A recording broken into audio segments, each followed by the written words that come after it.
ವಿದೇಶಿ ದೇಣಿಗೆ ನಿಯಂತ್ರಣ ವಿಧೇಯಕ ವಿಚಾರಕ್ಕೆ ಸಂಬಂಧಪಟ್ಟಂತೆ ಈ ಹಿಂದಿನ ಎಳೆಯಲ್ಲಿ ನಾವು ಈ ಮೊದಲು ವಿದೇಶಿ ದೇಣಿಗೆ ನಿಯಂತ್ರಣ ವಿಧೇಯಕದಲ್ಲಿ ಏನೆಲ್ಲ ನಿಯಮಗಳು ಇತ್ತು ಅನ್ನೋದನ್ನ ನೋಡಿದ್ವಿ. ಈಗ ನಾವು ಈ ಬಾರಿ ಮಂಡನೆ ಆಗಲಿರೋ ಈ ವಿದೇಶಿ ದೇಣಿಗೆ ನಿಯಂತ್ರಣ ತಿದ್ದುಪಡಿ ವಿಧೇಯಕ 2026ರಲ್ಲಿ ಏನೇನಿದೆ, ಯಾವ ನಿಯಮಗಳಿಗೆ ವಿರೋಧ ಪಕ್ಷಗಳು ವಿರೋಧವನ್ನ ಮಾಡ್ತಾ ಇವೆ, ಯಾವ ನಿಯಮ ಕಠಿಣಗೊಳಿಸಲಾಗ್ತಾ ಇದೆ, ಯಾವ ನಿಯಮವನ್ನ ಸಡಿಲಿಕೆ ಮಾಡಲಾಗಿದೆ, ಇದೆಲ್ಲವನ್ನ ನೋಡೋಣ ಎಳೆ ಎಳೆಯಾಗಿ.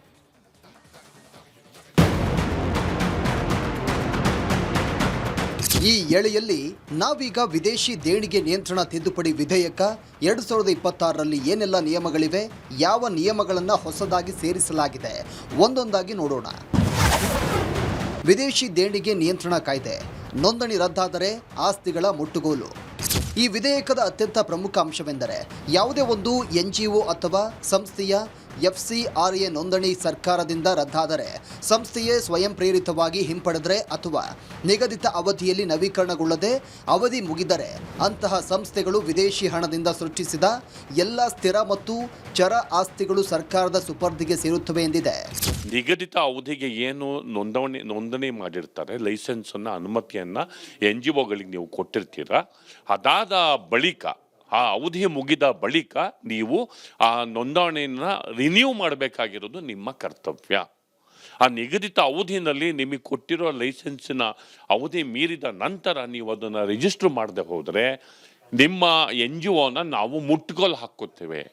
ಅಂದರೆ ನಿಮ್ಮ ಅಸ್ತಿತ್ವವನ್ನು ಬರೀ ರದ್ದು ಮಾಡ್ತೀವಿ ಅಂತಲ್ಲ, ನಿಮ್ಮ ಪ್ರಾಪರ್ಟಿ, NGOನ ದಾಖಲೆಗಳು, ಅದರ ಸ್ಥಿರಾಸ್ತಿ ಮತ್ತು ಚರಾಸ್ತಿಯನ್ನು ಮುಟ್ಕೊಲ್ ಹಾಕುತ್ತೇವೆ. ಈ ಆ್ಯಕ್ಟಲ್ಲಿ ಅದಕ್ಕೆ ಪ್ರಾವಿಷನ್ ಇದೆ. ಈ ನಿಯಮ ಕೇವಲ ಪೂರ್ಣ ಪ್ರಮಾಣದಲ್ಲಿ ವಿದೇಶಿ ದೇಣಿಗೆ ಬಳಸಿದ ಖರೀದಿಸಿದ ಆಸ್ತಿಗಳಷ್ಟೇ ಅಲ್ಲದೆ ಭಾಗಶಃ ವಿದೇಶಿ ದೇಣಿಗೆಯನ್ನು ಬಳಸಿ ಖರೀದಿಸಿದ ಆಸ್ತಿಗಳು ಸಹ ಈ ನಿಯಮಕ್ಕೆ ಒಳಪಡುತ್ತವೆ. ಸಿವಿಲ್ ನ್ಯಾಯಾಲಯ ಮಾದರಿ ನಿಯೋಜಿತ ಪ್ರಾಧಿಕಾರ ಈ ಆಸ್ತಿಗಳನ್ನು ತನಿಖೆ ಮಾಡಲು, ನಿರ್ವಹಿಸಲು ಅಥವಾ ಸಾರ್ವಜನಿಕ ಹಿತಾಸಕ್ತಿಗಾಗಿ ಮರು ಹಂಚಿಕೆ ಮಾಡಲು ಅಥವಾ ಮಾರಾಟ ಮಾಡಲು ಸರ್ಕಾರವು ನಿಯೋಜಿತ ಪ್ರಾಧಿಕಾರವೊಂದನ್ನು ನೇಮಿಸುತ್ತೆ. ಈ ಪ್ರಾಧಿಕಾರಕ್ಕೆ ಸಿವಿಲ್ ನ್ಯಾಯಾಲಯದ ಮಾದರಿಯ ಅಧಿಕಾರವಿರುತ್ತೆ. ಇದಕ್ಕಾಗಿ ಒಂದು ಅಥಾರಿಟಿನ ಕ್ರಿಯೇಟ್ ಮಾಡ್ತಿದ್ದಾರೆ ಅವರು. ಬಿಲ್ಲಲ್ಲಿ ಒಂದು ಪ್ರಾಧಿಕಾರನ ಕ್ರಿಯೇಟ್ ಮಾಡ್ತಿದ್ದಾರೆ. ಎಲ್ಲ ಕ್ರಮಗಳನ್ನು ಕೈಗೊಳ್ಳೋದು ಆ ಪ್ರಾಧಿಕಾರ. ನೀವು ಲೈಸೆನ್ಸನ್ನು ಕ್ಯಾನ್ಸಲ್ ಮಾಡೋದು ಆ ಪ್ರಾಧಿಕಾರ, ಲೈಸೆನ್ಸನ್ನು ರಿನ್ಯೂ ಮಾಡೋದು ಆ ಪ್ರಾಧಿಕಾರ, ನೀವು ರಿನ್ಯೂವಲ್ ಮಾಡಿಸ್ಲಿಲ್ಲ ಅಂದರೆ ನಿಮ್ಮ ಪ್ರಾಪರ್ಟಿನ ಹಾಕ್ಕೊಳ್ಳೋದು ಮತ್ತು ಆ ಪ್ರಾಪರ್ಟಿಗಳನ್ನ ಯೂಸ್ ಮಾಡ್ಕೊಳ್ಳೋದು ಪ್ರಾಧಿಕಾರದ ಪ್ರಾವಿಷನ್ ಇದೆ. ಧಾರ್ಮಿಕ ಪ್ರಾರ್ಥನಾ ಮಂದಿರಗಳಿಗೆ ವಿನಾಯಿತಿ. ಮುಟ್ಟುಗೋಲು ಹಾಕಿಕೊಳ್ಳುವ ಆಸ್ತಿಗಳಲ್ಲಿ ಯಾವುದೇ ಧಾರ್ಮಿಕ ಪ್ರಾರ್ಥನಾ ಮಂದಿರಗಳು ಅಥವಾ ಆರಾಧನಾ ಸ್ಥಳಗಳಿದ್ದರೆ ಅವುಗಳ ಮೂಲ ಧಾರ್ಮಿಕ ಸ್ವರೂಪಕ್ಕೆ ಯಾವುದೇ ಧಕ್ಕೆ ಬರದಂತೆ ಪ್ರಾಧಿಕಾರವು ನೋಡಿಕೊಳ್ಬೇಕು ಅಂತ ಕಾಯ್ದೆಯಲ್ಲಿ ಸ್ಪಷ್ಟಪಡಿಸಲಾಗಿದೆ. ಸಂಸ್ಥೆ ನವೀಕರಣ ನಿರಾಕರಿಸಿದರೆ ಸ್ವಯಂ ಚಾಲಿತ ರದ್ದು. 5 ವರ್ಷಗಳ FCRA ನೋಂದಣಿ ಅವಧಿ ಮುಗಿಯುವ ಮೊದಲು ನವೀಕರಣಕ್ಕೆ ಅರ್ಜಿ ಸಲ್ಲಿಸದಿದ್ದರೆ ಅಥವಾ ಸರ್ಕಾರವು ನವೀಕರಣವನ್ನು ನಿರಾಕರಿಸಿದರೆ ಸಂಸ್ಥೆಯ ಪ್ರಮಾಣ ಪತ್ರವು ಸ್ವಯಂ ಚಾಲಿತವಾಗಿ ರದ್ದು ಅಂತ ಪರಿಗಣಿಸಲಾಗುತ್ತೆ. ನವೀಕರಣಕ್ಕೆ ವಿದೇಶಿ ದೇಣಿಗೆಯ 75% ಬಳಸಿರಬೇಕು.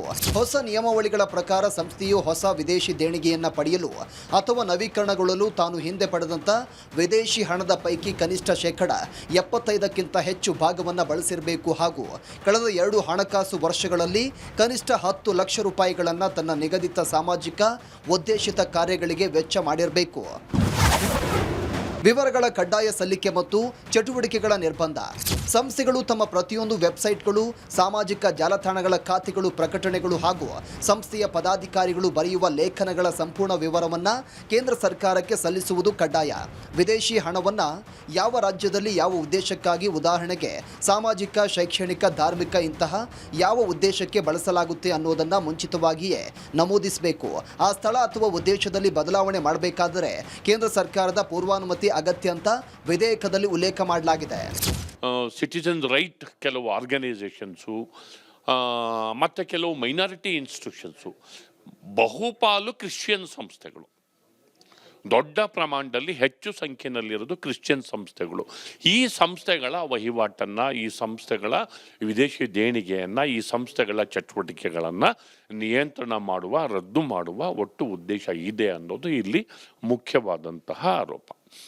ಎರಡನೇದು, ಕೆಲವು ಸಿವಿಲ್ ರೈಟ್ ಆರ್ಗನೈಸೇಷನ್ಸ್ಗಳು ಕೂಡ ಅವ್ರದ್ದೇ ಆದ ಐಡಿಯಾಲಜಿನಲ್ಲಿ ಕೆಲವು ಐಡಿಯಾಲಜಿಗಳನ್ನು ವಿರೋಧ ಮಾಡ್ಕೊಂಡಿವೆ ಮತ್ತು ಅವರಿಗೆ ವಿದೇಶಗಳಿಂದ ಫಂಡ್ ಬರ್ತಿದೆ, ಅದು ಎಲ್ರಿಗೂ ಕೂಡ ಗೊತ್ತಿರುತ್ತೆ. ಹೀಗಿರಬೇಕಾದ್ರೆ ಅವುಗಳನ್ನು ಕೂಡ ನಿಯಂತ್ರಣ ಮಾಡೋದಲ್ಲ, ರದ್ದು ಮಾಡೋದು. ಅಂದರೆ ಇವನ್ನೆಲ್ಲ ರದ್ದು ಮಾಡಿದರೆ ಕೆಲವು ಚಟುವಟಿಕೆಗಳು, ತಮ್ಮ ವಿರುದ್ಧದ ಕೆಲವು ಐಡಿಯಾಲಜಿಕಲ್ ಚಟುವಟಿಕೆಗಳನ್ನೇ ಸ್ಥಗಿತಗೊಳ್ತಾರೆ. ಅವರಿಗೆ ರಿಸೋರ್ಸ್ ಇಲ್ಲ ಅಂದರೆ, ಹಣದ ರಿಸೋರ್ಸ್ ಇಲ್ಲ ಅಂದರೆ ಅವ್ರ ಚಟುವಟಿಕೆಗಳು ನಿಂತು ಹೋಗ್ತವೆ. ಅಂದರೆ ಪ್ರತಿಭಟನೆಯ ಧ್ವನಿಯನ್ನು ಅಡಗಿಸೋದು, ಹಾಗೆಯೇ ಅವ್ರದ್ದೇ ಆದ ಚಟುವಟಿಕೆಗಳನ್ನು ಸಂಪೂರ್ಣ ಸ್ಥಗಿತಗೊಳ್ಳುವಂತೆ ಮಾಡೋದು. ಇದು ಈ ಬಿಲ್ನ ಒಟ್ಟು ಮುಖ್ಯವಾದ ಉದ್ದೇಶ. ಆದ್ದರಿಂದ ನಾವು ಇದಕ್ಕೆ ಅಪೋಸ್ ಮಾಡ್ತೇವೆ ಅನ್ನೋದು ಪ್ರತಿಪಕ್ಷಗಳ ಆರೋಪ. ಇದಕ್ಕಾಗಿ ಒಂದು ಅಥಾರಿಟಿನ ಕ್ರಿಯೇಟ್ ಮಾಡ್ತಿದ್ದಾರೆ ಅವರು. ಬಿಲ್ಲಲ್ಲಿ ಒಂದು ಪ್ರಾಧಿಕಾರನ ಕ್ರಿಯೇಟ್ ಮಾಡ್ತಿದ್ದಾರೆ. ಎಲ್ಲ ಕ್ರಮಗಳನ್ನು ಕೈಗೊಳ್ಳೋದು ಆ ಪ್ರಾಧಿಕಾರ. ನೀವು ಲೈಸೆನ್ಸನ್ನು ಕ್ಯಾನ್ಸಲ್ ಮಾಡೋದು ಆ ಪ್ರಾಧಿಕಾರ, ಲೈಸೆನ್ಸನ್ನು ರಿನ್ಯೂ ಮಾಡೋದು ಆ ಪ್ರಾಧಿಕಾರ, ನೀವು ರಿನ್ಯೂವಲ್ ಮಾಡಿಸ್ಲಿಲ್ಲ ಅಂದರೆ ನಿಮ್ಮ ಪ್ರಾಪರ್ಟಿನ ಹಾಕ್ಕೊಳ್ಳೋದು ಮತ್ತು ಆ ಪ್ರಾಪರ್ಟಿನ ಯೂಸ್ ಮಾಡ್ಕೊಳ್ಳೋದು ಪ್ರಾಧಿಕಾರದ ಪ್ರಾವಿಷನ್ ಇದೆ. ಧಾರ್ಮಿಕ ಮತಾಂತರಕ್ಕೆ ಕಟ್ಟುನಿಟ್ಟಿನ ತಡೆ, ತನಿಖೆಗೆ ಸರ್ಕಾರದ ಪೂರ್ವಾನುಮತಿ ಕಡ್ಡಾಯ. ವಿದೇಶಿ ದೇಣಿಗೆಯನ್ನು ಯಾವುದೇ ರೀತಿಯ ಬಲವಂತದ ಅಥವಾ ಆಮಿಷದ ಧಾರ್ಮಿಕ ಮತಾಂತರ ಚಟುವಟಿಕೆಗಳಿಗೆ ಬಳಸುವುದು ಕಾನೂನು ಬಾಹಿರ ಅಂತ ನಿಯಮಗಳಲ್ಲಿ ವಿವರಿಸಲಾಗಿದೆ.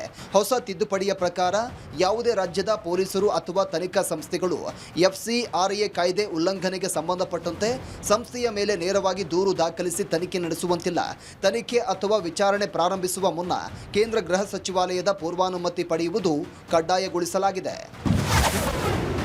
ಗರಿಷ್ಠ ಜೈಲು ಶಿಕ್ಷೆಯ ಅವಧಿ ಪ್ರಮಾಣದಲ್ಲಿ ಇಳಿಕೆ. ಈ ವಿಧೇಯಕದಲ್ಲಿ ಜಾರಿಗೆ ತರಲಾದಂಥ ಮತ್ತೊಂದು ಪ್ರಮುಖ ಬದಲಾವಣೆ ಎಂದರೆ FCRA ನಿಯಮಾವಳಿಗಳನ್ನು ಉಲ್ಲಂಘಿಸಿದರೆ ವಿಧಿಸಲಾಗ್ತಾ ಇದ್ದ ಗರಿಷ್ಠ ಜೈಲು ಶಿಕ್ಷೆಯ ಅವಧಿಯನ್ನು 5 ವರ್ಷಗಳಿಂದ 1 ವರ್ಷಕ್ಕೆ ಇಳಿಸಲಾಗಿದೆ. ಸಣ್ಣ ಪುಟ್ಟ ತಾಂತ್ರಿಕ ತಪ್ಪಿಗಾಗಿ ದೀರ್ಘಾವಧಿ ಜೈಲು ಶಿಕ್ಷೆ ನೀಡುವುದನ್ನು ತಪ್ಪಿಸಲು ಈ ಕ್ರಮವನ್ನು ಕೈಗೊಳ್ಳಲಾಗಿದೆ ಅಂತ ಸರ್ಕಾರ ತಿಳಿಸಿದೆ. ಸರ್ಕಾರದ ಸ್ಪಷ್ಟನೆ ಮತ್ತು ನ್ಯಾಯಾಂಗ ಮೇಲ್ಮನವಿ. ಈ ವಿಧೇಯಕದಲ್ಲಿರುವಂಥ ಆಸ್ತಿ ಮುಟ್ಟುಗೋಲು ಎಂಬ ನಿಯಮದ ಕುರಿತು ಆತಂಕಗಳು ವ್ಯಕ್ತವಾಗಿವೆ. ಈ ಹಿನ್ನೆಲೆಯಲ್ಲಿ ಸ್ಪಷ್ಟನೆ ನೀಡಿರುವಂಥ ಇಲಾಖೆ ಆಸ್ತಿಯನ್ನು ವಶಪಡಿಸಿಕೊಳ್ಳುವುದು ಆರಂಭಿಕವಾಗಿ ಮಧ್ಯಂತರ ಹಾಗೂ ತಾತ್ಕಾಲಿಕ ನಿರ್ಧಾರವಾಗಿರುತ್ತೆ. ಸಂಸ್ಥೆಯು ಸೂಕ್ತ ದಾಖಲೆ ನೀಡಿ ನೋಂದಣಿ ನವೀಕರಿಸಿಕೊಂಡ್ರೆ ಆಸ್ತಿ ಮರಳಿ ಸಿಗುತ್ತೆ ಎಂಬ ಸ್ಪಷ್ಟನೆ ನೀಡಿದೆ. ನಿಯೋಜಿತ ಪ್ರಾಧಿಕಾರದ ನಿರ್ಧಾರದ ವಿರುದ್ಧ ಸಂಸ್ಥೆಗಳು ಜಿಲ್ಲಾ ನ್ಯಾಯಾಲಯಕ್ಕೆ ಮೇಲ್ಮನವಿ ಸಲ್ಲಿಸಲು ಅವಕಾಶವಿರುತ್ತೆ ಅಂತ ಕೇಂದ್ರ ಸರ್ಕಾರ ಸ್ಪಷ್ಟನೆ ಕೊಟ್ಟಿದೆ. ಈ ವಿಧೇಯಕದ ಪ್ರಮುಖ ಅಂಶದ ಬಗ್ಗೆ ಇದ್ದಂಥ ಅನುಮಾನಗಳನ್ನು ಪರಿಹರಿಸುವ ಪ್ರಯತ್ನ ಮಾಡಿದೆ. ಆದರೂ ಈ ವಿಧೇಯಕದ ಬಗ್ಗೆ ವಿಪಕ್ಷಗಳ ಅಪಸ್ವರ ನಿಂತಿಲ್ಲ. ಹೀಗಾಗಿ ಈ ಬಾರಿ ಅಧಿವೇಶನದಲ್ಲಿ ಈ ವಿಧೇಯಕದ ಚರ್ಚೆಗೆ ಬಂದಾಗ ಸಹಜವಾಗಿ ವಾದ ಪ್ರತಿವಾದ, ವಾಕ್ಸಮರಕ್ಕೆ ಸಾಕ್ಷಿಯಾಗುವ ಸಾಧ್ಯತೆ ಇದೆ. ಇದೇ ಹಿನ್ನೆಲೆಯಲ್ಲಿ ಈ ಬಾರಿಯ ಮುಂಗಾರು ಅಧಿವೇಶನದಲ್ಲಿ ಈ ವಿಧೇಯಕದ ಚರ್ಚೆಗೆ ಕುತೂಹಲಕ್ಕೆ ಕಾರಣವಾಗಿದೆ.